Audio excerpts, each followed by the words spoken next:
Assalamualaikum warahmatullahi wabarakatuh. Teman-teman, kembali lagi di channel YouTube saya, Khairun Imam. Gimana nih kabar kalian? Semoga kita semua selalu diberi kesehatan, kemudahan, dan juga limpahan rezeki dari Yang Maha Kuasa, teman-teman ya.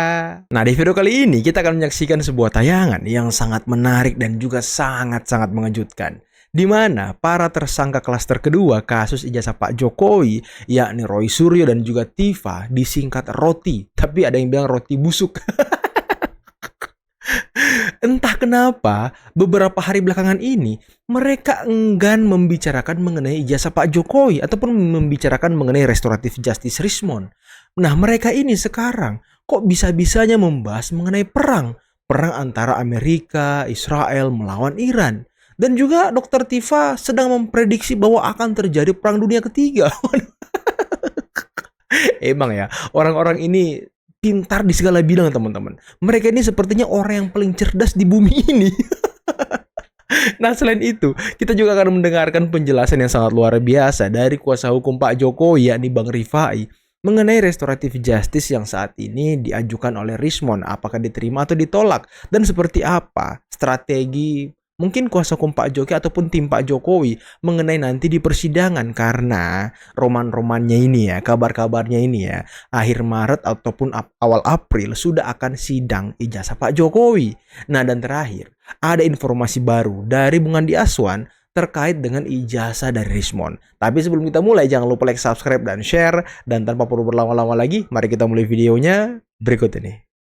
Nah ini, jadi posisi kita jangan sampai salah ke sana. Artinya memang dalam posisi sekarang ada perang Iran yang dilawan oleh Amerika dan juga dibantu oleh Israel ini. Jangan sampai Indonesia salah berperan. Apalagi kalau ternyata di dalam Board of Peace itu Indonesia juga kabarnya mengirimkan tentara itu bukan tentara perdamaian, Bicara tapi Board tentara of Peace yang ikut dia loh. berlaga gitu ya. Tentara ikut berperang. Nah itu jangan sampai. Tapi ya moga-moga kita memang benar sesuai dengan posisi kita. Indonesia kan selalu lah mengirimkan itu. Tapi kan juga Emang jangan lupa, tentara Mas, kan fungsinya berperang kita juga gitu. secara periodik kita punya latihan perang dengan Amerika juga, ya kan gitu. Jadi kan ada latihan, dan kita juga tidak juga bisa lepas dari alutsista kita. Apa tuh? Alat utama sistem pertahanan Indonesia. Ijazah yang gimana juga ijazah? Kita memiliki beberapa alutsista modern dari Amerika. Tapi kita juga harus ingat, kita ini negara yang menganut prinsip Banyak sekali yang kita ingat ya. Sudah terpenuhi 3 syarat untuk Perang Dunia Ketiga, kata Dr. Tifa, yaitu nuklir, pandemi, dan krisis energi. Sekali lagi, nuklir, pandemi, dan krisis energi. Wow. NPK ya. NPK. Ngeri Roti juga ya. Ya, sobat era sekalian, itu yang disampaikan oleh Dr. Tifa as usual ya. Dr. Tifa mengajarkan kita bahwa libur pun harus tetap ada yang berdiri ya, untuk keep on eye, bagaimana memberikan penyadaran kepada masyarakat, kepada bangsa, pada negara tentang sebuah ancaman Perang Dunia Ketiga. Dan menurut Dr. Tifa, 3 prasyarat itu sudah terpenuhi sesungguhnya: pandemi, kemudian nuklir, dan kemudian krisis energi. Krisis energi. Pandemi sudah kita alami ya, yang kemudian terus menerus mau diulang lagi. COVID-19, kemudian nuklir, diambang penggunaan senjata nuklir kalau seandainya dalam konflik Iran, Israel plus Amerika Serikat tiba-tiba terlibat negara-negara yang memiliki nuklir. Dan mekanisme pertahanan dirinya kemudian memaksa mereka untuk sama-sama memencet knop nuklir mereka. Kemudian memberikan sedikit tambahan ya, bahwa tuduhan pasca bayar ini juga perlu agak hati-hati ya, karena ini secara real. Saya buka aja sedikit Pak. Narasi Roy Suryo Bang ya tadi. Iya. Ini agak hati-hati. Kenapa? Karena sejujurnya pada saat kita akhirnya menyepakati perjanjian damai dengan Bang Rismond ini, secara internal terjadi perdebatan yang cukup keras. Baik antar penasihat hukum, relawan dengan penasihat hukum. Jadi ini pun sampai hari ini masih terjadi perdebatan keras. Banyak yang kecewa. Ya, jadi lucu kalau dianggap kok seolah-olah ada bayar-membayar ya. Yang ada, karena kalau kami dari awal sudah sepakat, bahkan di awal Pak Jokowi juga sudah menyatakan bahwa untuk klaster 2 ini go to the court. Gitu ya. Apalagi mohon maaf, Bang Rismon ini boleh dibilang yang paling kasar dan keras dibanding semua teman-teman yang selama ini menuding Pak Jokowi ya. Jadi di internal kami pun nggak mudah. Sampai dengan titik perdamaian ini nggak mudah. Makanya butuh waktu dan proses. Dan sebagai catatan, sampai ini beberapa relawan juga tidak terima dan saya nggak ngerti lah, itu silakan urusan lain. Tapi mau tidak mau pada akhirnya kami sebagai penasihat hukum kan harus mengikuti klien Pak. Pak Jokowi di hari terakhir menyatakan meminta kepada kami, saya mengabulkan permohonan energinya dan mohon didukung oleh tim penasihat hukum untuk menyelesaikan seluruh administrasinya dan berkoordinasi dengan pihak Polda termasuk kepada penasihat hukumnya. Jadi mau tidak mau akhirnya kami proses karena ya kembali lagi ya ini saya serba susah ya. Pak Jokowi ini memang kalau soal kesabaran memang boleh dibilang saya nggak ada lawan. Ini setelah Rismon ke Solo berarti Bang ya? Betul. Ya setelah ke sana dan belum ada keputusan juga sampai dengan kami baru dapat kabar itu Jumat malam. Sampai draft perjanjian segera kami buat karena paginya Pak Rismon mau kembali tanda tangan untuk kembali ke Bali G. Sekarang udah di Bali G beliau sudah kembali sana. Jadi kita kejar dan ya kembali lagi kita juga agak kaget juga kok akhirnya Pak Jokowi tetap masih memaafkan. Pertimbangan apa yang membuat Pak Jokowi rela memaafkan Rismon yang tadinya keras dan kasar? Sesaat lagi kita harus jeda dulu hanya di Catatan Demokrasi. Bapak-bapak mohon maaf. Kembali lagi di dalam sendiri terjadi perdebatan keras ya. Dan kalau boleh dibilang yang dirugikan siapa ya, kami lah gitu ya. Tapi kembali lagi prinsipal adalah Pak Jokowi dan beliau menurut saya cukup ya, kembali lagi ini menjadi satu pelajaran juga buat kita semua ya. Bagaimana ternyata orang itu punya tingkat kesabaran yang cukup tinggi ya. Dan memang sih kalau saya lihat ada dua hal. Jadi pertama Pak Rismon, Bang Rismon dan Bang Jamada juga saya pikir cukup serius waktu datang itu. Mereka datang sampai membawa ulos. Ulos, kain Ya, kain kain ulos, ulos, Sumatera lalu Utara. juga membawa makanan khusus khas Sumatera Utara. Jadi mereka juga datang secara membawa tradisi juga. Jadi cukup serius ya. Dan menjelang buka agar Pak Jokowi bisa ikut menikmati. Dan yang saya lihat, yang saya dengar juga bahwa itu komunikasinya betul-betul tulus dari beliau meminta maaf. Dan beliau juga menerangkan bahwa beliau menyadari dampaknya, termasuk juga beliau menyadari bahwa selama ini yang dilakukannya itu boleh dibilang jauh dari penelitian yang benar, apalagi dalam konteks akademisi. Nah, hal itu semua yang mungkin menjadi pertimbangan. Secara khusus Bang, kami bedakan bagaimana RG-nya Bang DHL dengan RG-nya Bang Rismon berbeda. Kami berikan syarat-syarat khusus. Ya, beliau berkewajiban memulihkan nama baik dengan berbagai yang kami mintakan dalam klausul. Karena memang kami bilang ini beliau ini yang paling keras, paling kasar dan damage-nya paling banyak. Klausulnya apa, boleh dibocorkan Bang? Ya, di antaranya beberapanya dia harus mengembalikan nama baik. Contohnya, dia harus menjelaskan bagaimana waktu dulu terjadi kekeliruan dan yang seharusnya yang benar seperti apa. Makanya dia di beberapa podcast dia menyatakan, saya akan tunjukkan ke publik kalau perlu kita lakukan diskusi bersama. Dan buat kami bukan hal yang baru Bang. Kenapa dari awal kami menggunakan pasal 32 dan 35 ITE? Karena kami sudah tahu dari awal Bang. Yang dilakukan beliau ini mohon maaf jauh dari apa yang dilakukan oleh digital forensik yang benar. Ya, atraksi IT itu loh yang selama ini ya, tahu foto Dulmatno, ijazah Pak Jokowi dibilang Dulmatno gitu kan, itu cukup menarik kan. Dan buat kami ini harus didalami. Nah, kebetulan penyidik sudah mendengar ahli-ahli yang mohon maaf kompeten, guru-guru besar digital forensik dari berbagai kampus terkemuka di Indonesia. Sudah jadi ahli Bang. Kami nggak mau munculkan, nanti di sidang akan muncul semua. Jadi hari ini Bang Rismon pun nggak mengakui, kami akan buka semua di sidang. Ya mohon maaf akan dikuliti semua. Ya yang punya ilmu bukan hanya beliau. Ini kampus-kampus besar dan levelnya guru besar semua nanti. Kami punya ahli banyak. Nah ternyata beliau yang mungkin juga gusar. Apa saya nggak ngerti juga selama ini pengurusan dengan Polda kan mungkin juga dikonfrontir ya. Anda melakukan teori mekanisme seperti ini. Menurut ahli ngomong seperti ini. Bagaimana jawaban saudara? Mungkin kan dikonfrontir. Saya nggak ngerti ya. Sehingga sampai satu titik dia merasa juga memang ini akan sulit dipertahankan di persidangan. Pilihannya di persidangan dalam konteks bertempur argumentasi dan ujung penghukuman atau dia memilih untuk segera menyadari mengembalikan keadaan. Jadi ini bukan mendadak karena Rismon katanya berpikir 3 bulan penuh sampai akhirnya memutuskan. Menurut saya itu salah satu proses yang saya percayai bahwa soal ijazah buat saya ijazah yang ini ya masih jauh, masih penyelidikan kok.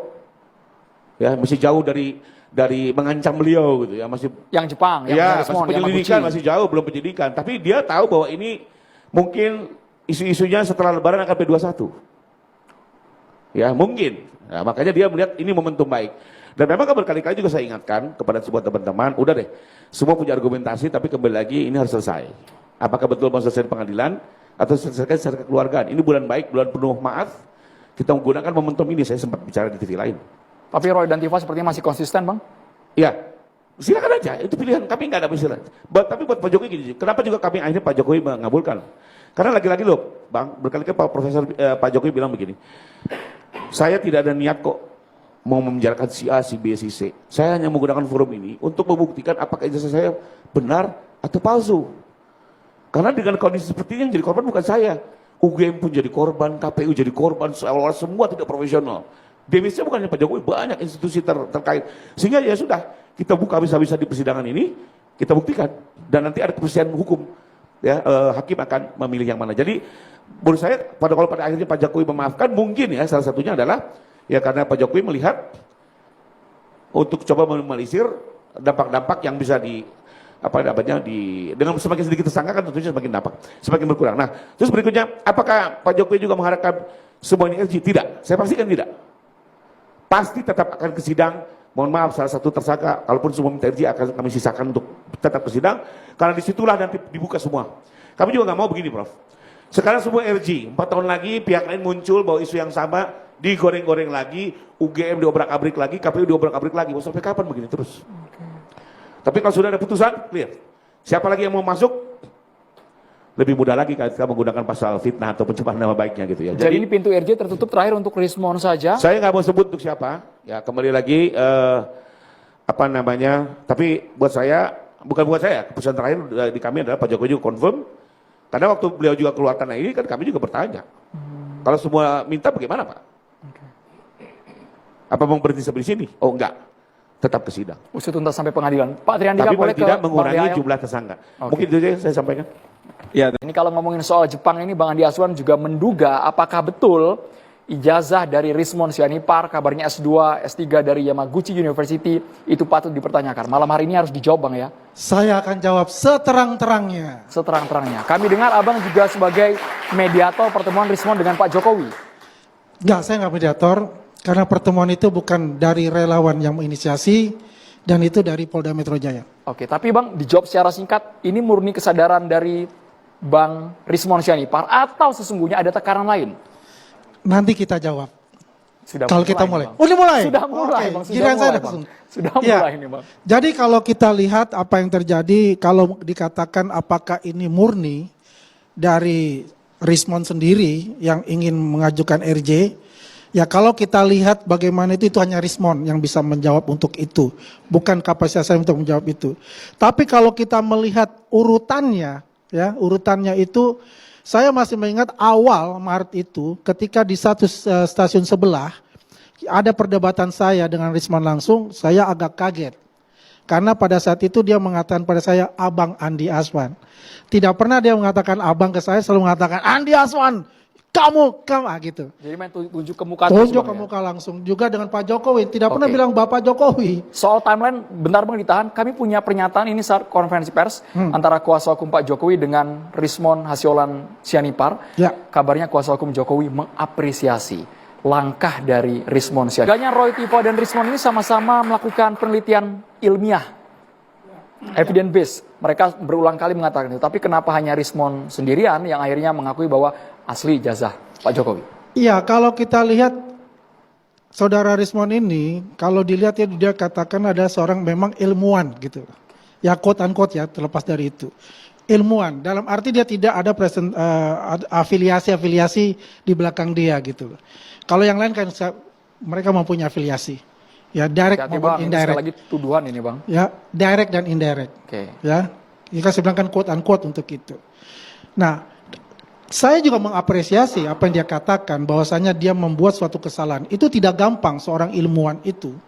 Ketika dia yakin penuh 100% bahwasanya dia sudah menuduh, kemudian dia menarik ya hasilnya bahwasanya dia membuat suatu kekeliruan. Itu tidak gampang secara psikologis. Ya, saya apresiasi kejujuran itu.